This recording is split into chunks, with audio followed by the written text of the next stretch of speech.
नमस्कार दोस्तों। तो अगर आप एक नया पैन कार्ड बनवाने की सोच रहे हैं तो एक बहुत बड़ा अपडेट है। अब जो ऑनलाइन अप्लाई करने का तरीका है ना, वो पूरी तरह से बदल गया है। तो आज हम इसी नए और बेहतर तरीके को स्टेप बाय स्टेप समझने वाले हैं और इसमें कुछ बहुत बढ़िया फायदे भी हैं। तो सबसे बड़ा सवाल और शायद सबसे बड़ा फायदा भी यही है, क्या पैन कार्ड पर अपनी मनपसंद फोटो और सिग्नेचर चाहिए? पहले क्या होता था, आधार कार्ड वाली जो पुरानी फोटो है वही लग जाती थी, लेकिन अब वो मजबूरी खत्म हो गई है। अब आप अपनी पसंद की फोटो और अपना सिग्नेचर दोनों पैन कार्ड पर प्रिंट करवा सकते हैं और ये वेरिफिकेशन के लिए बहुत काम आता है।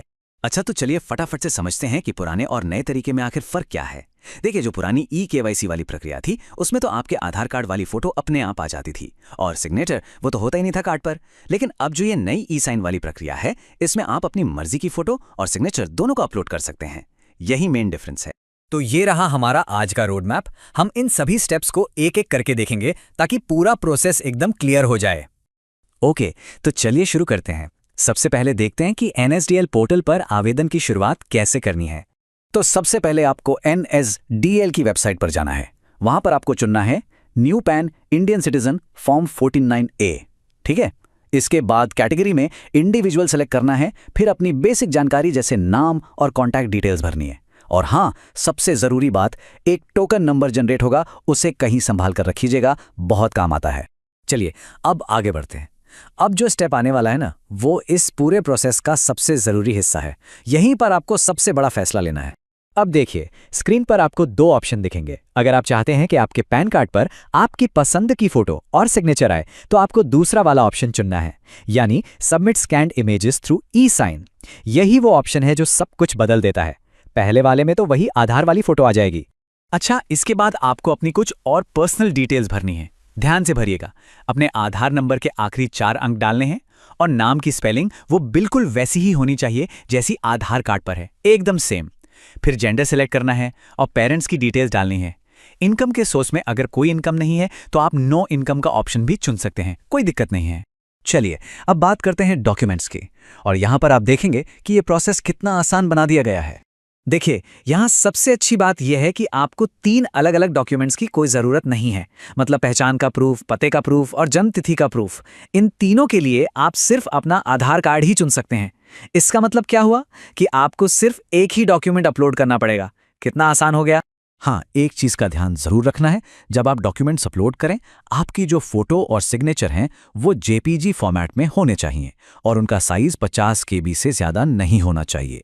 और जो आधार कार्ड आप अपलोड करेंगे वो PDF फॉर्मेट में होना चाहिए और उसका साइज़ 300 KB से कम हो।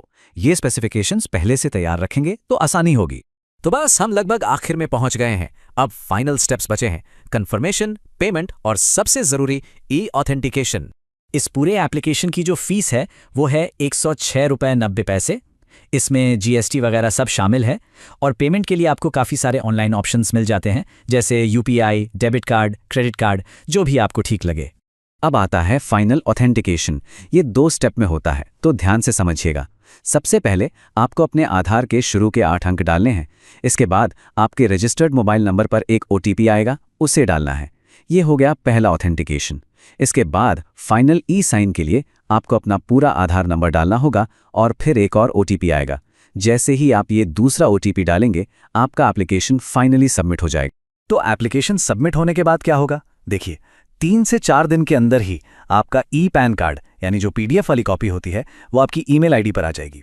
और जो फिजिकल कार्ड होता है, प्लास्टिक वाला, वो करीब करीब 15 दिनों के अंदर पोस्ट से आपके घर पर डिलीवर हो जाएगा। तो ये था पूरा प्रोसेस। अब हम इस जानकारी के आखिरी हिस्से की ओर बढ़ते हैं, जो आपके लिए एक अवसर भी हो सकता है। इस वीडियो को पूरा देखने के लिए आपका बहुत बहुत धन्यवाद। अच्छा, अब एक ज़रूरी बात, अगर आप खुद भी ये सर्विसेज देना चाहते हैं और एक फ्री NSDL ID लेना चाहते हैं, तो इसके लिए आपको कहीं जाने की ज़रूरत नहीं है।